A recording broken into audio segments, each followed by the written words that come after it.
तो पिछली वीडियो में हमने HTML सीखनी स्टार्ट की थी और कुछ बेसिक कॉन्सेप्ट्स और बेसिक टैग्स को एक्सप्लोर किया था। आज हम कुछ मज़ीद टैग्स और मज़ीद कॉन्सेप्ट्स को एक्सप्लोर करेंगे, तो आ जाओ। तो सबसे पहला टैग जो हम देखेंगे वो है एंकर टैग या लिंक टैग। एंकर टैग के दो मकसद होते हैं। पहला मकसद होता है to navigate to another page, ठीक है। फॉर एग्जांपल, अगर आप अपने किसी वेब पेज पे हैं और आप चाहते हैं कि आप उस एंकर टैग पे क्लिक करके लेट्स से google.com पे चले जाएं, तो आप उसके लिए भी यूज़ कर सकते हैं। और जो उसका दूसरा पर्पज़ है वो ये है कि to navigate within the same page. For example, अगर आप अपने पेज के स्टार्ट पे हैं और आप पेज के एंड पे पहुंचना चाहते हैं, तो you can also use anchor for that purpose as well. तो हम इन दोनों केसेस को बारी बारी देख लेते हैं कि हाउ टू अचीव दिस। तो हम अपनी फर्स्ट HTML फाइल जो हमने क्रिएट की थी उसी को देखते हैं, जिसमें हमने एक हेडिंग और एक पैराग्राफ टैग बनाया था। अब हम इसमें एक एंकर टैग डिफाइन करते हैं and for that we'll use the exact same syntax जो हमने पहले किया था। हम एक opening left arrow followed by a for anchor, ठीक है, and then the closing arrow. तो वो हमारा क्लोजिंग जो टैग है वो उसको भी कंप्लीट कर देता है। लेकिन एंकर टैग के केस में हम इसको एक एक्स्ट्रा एट्रीब्यूट देंगे जिससे ये कंप्लीट होगा। अभी ये कंप्लीट नहीं है। अब एट्रीब्यूट्स क्या हैं? Attributes are extra pieces of information जो कि उस टैग को डिफाइन करने में मदद करती हैं। तो फॉर एग्जांपल, अगर मैं अपनी बात करूं तो मेरे कुछ एट्रीब्यूट्स हो सकते हैं gender, age, profession, etcetera etcetera. Basically these are my attributes which help define who I am. तो इसी तरह हमारे HTML में कुछ टैग्स हैं जो कि उन एट्रीब्यूट्स के बिना इनकम्प्लीट है। तो हमारे एंकर टैग के केस में जो इसको हम एट्रीब्यूट देंगे, it is called the href, ठीक है, HREF। तो उसका बेसिकली मकसद ये है कि फॉर एग्जांपल, अगर हम चाहते हैं कि हम इस पेज से google.com पे जाएं, तो हमें वो google.com का जो एड्रेस है ना, वो उस href एट्रीब्यूट को देना पड़ेगा। तो वो हम कैसे देंगे? इस तरह देंगे। हम अपने टैग के क्लोजिंग ब्रैकेट से पहले हम लिखेंगे HREF followed by n is equal to, फिर हम डबल कोट्स ओपन करेंगे और वो क्लोज भी उसको खुद ही कर देता है। अब इन डबल कोट्स के अंदर हम जो भी लिखेंगे ना, वो बेसिकली इस एंकर टैग की href एट्रीब्यूट बन जाएगी। अगर मैं इसको एक दूसरी एग्जांपल से समझाने की कोशिश करूं, फॉर एग्जांपल जेंडर को अगर हमने डिफाइन करना हो तो वो क्या होगा? हम लिखेंगे GENDER followed by is equal to followed by double quotes, और डबल कोट्स के अंदर मैं उस जेंडर की वैल्यू दूंगा। फॉर एग्जांपल, इस एंकर टैग का जेंडर है male. This is just an example. तो अब अगर हम चाहते हैं कि हमारे इस एंकर टैग पे क्लिक करने से यूज़र google.com पे चले जाएं, तो हम इस href के अंदर वो google.com का एड्रेस लिखेंगे, ठीक है। तो the correct way to write an address inside href is http followed by a colon followed by 2 forward slashes. अब लिखेंगे हम www.google.com, ठीक है। अब मैं अगर इसको सेव करके रिफ्रेश करता हूं तो हम देख रहे हैं कि हमारी स्क्रीन पे कोई चेंजेस नहीं आए। दैट इज बिकॉज हमने इस एंकर टैग का कंटेंट कुछ भी नहीं लिखा। तो टू डू दैट, हम अपने इस क्लोजिंग एरो के बाद और अगले ओपनिंग एरो के अंदर जो कुछ भी लिखेंगे वो उस एंकर टैग का कंटेंट बन जाएगा। तो हम यहाँ लिखते हैं टेक मी टू गूगल, ठीक है। अगर मैं इसको सेव करूंगा तो, और अब मैं अगर इसको रिफ्रेश करूंगा पेज पे, तो नाउ यू कैन सी कि हमारे पास स्क्रीन पे एक ब्लू कलर का अंडरलाइंड टेक्स्ट लिखा आ गया।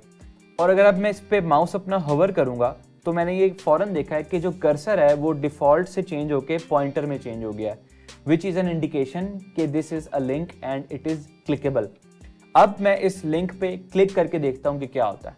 If I click on take me to Google, तो वो मुझे google.com पे ले गया। तो that's how simple it is. अब इन एंकर टैग्स का जो दूसरा यूजेज था ना, कि with in the same page आप डिफरेंट सेक्शंस में नेविगेट कर सकते हैं इनसाइड द सेम पेज, वो थोड़ा सा एडवांस कॉन्सेप्ट है जो कि मैं आपको किसी और वीडियो में एक्सप्लेन करूंगा, ठीक है।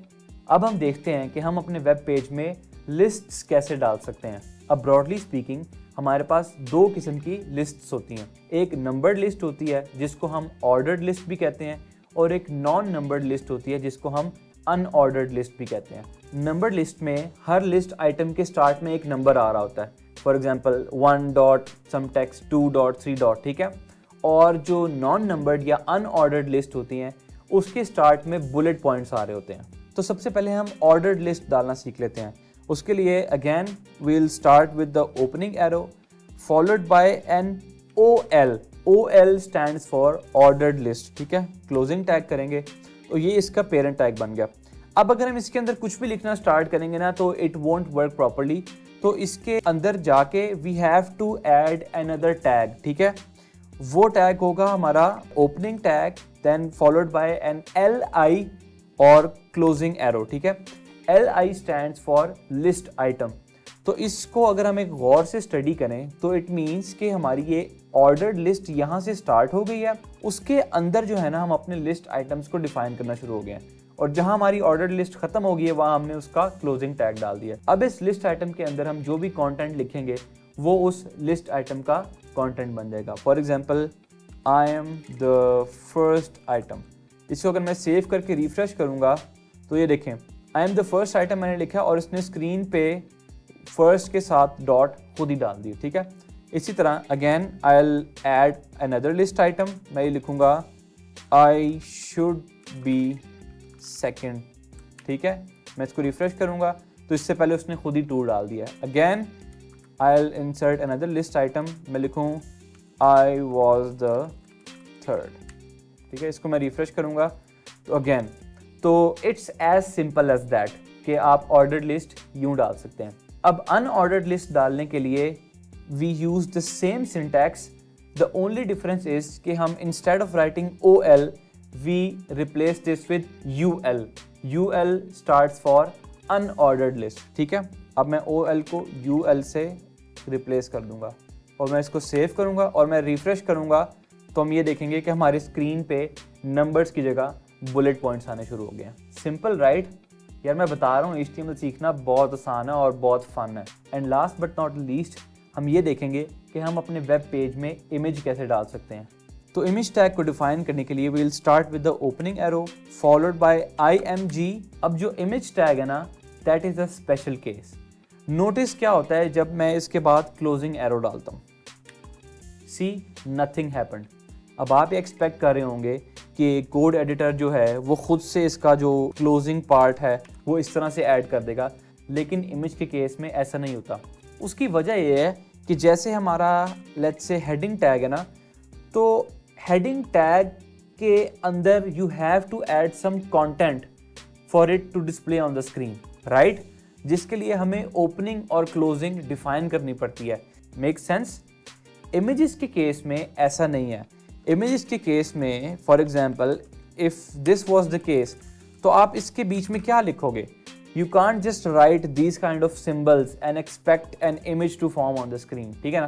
फॉर एग्जाम्पल मैं इसको सेव करके रिफ्रेश करता हूँ तो नोटिस स्क्रीन पे तो कुछ अल्फाबेट्स लिखे आ गए हैं। तो इसका मतलब है इमेज टैग्स जो है ना इस तरह काम नहीं करते। इमेज टैग्स के लिए you have to add the slash there and then. This means that this is a self-closing tag, ठीक है ना।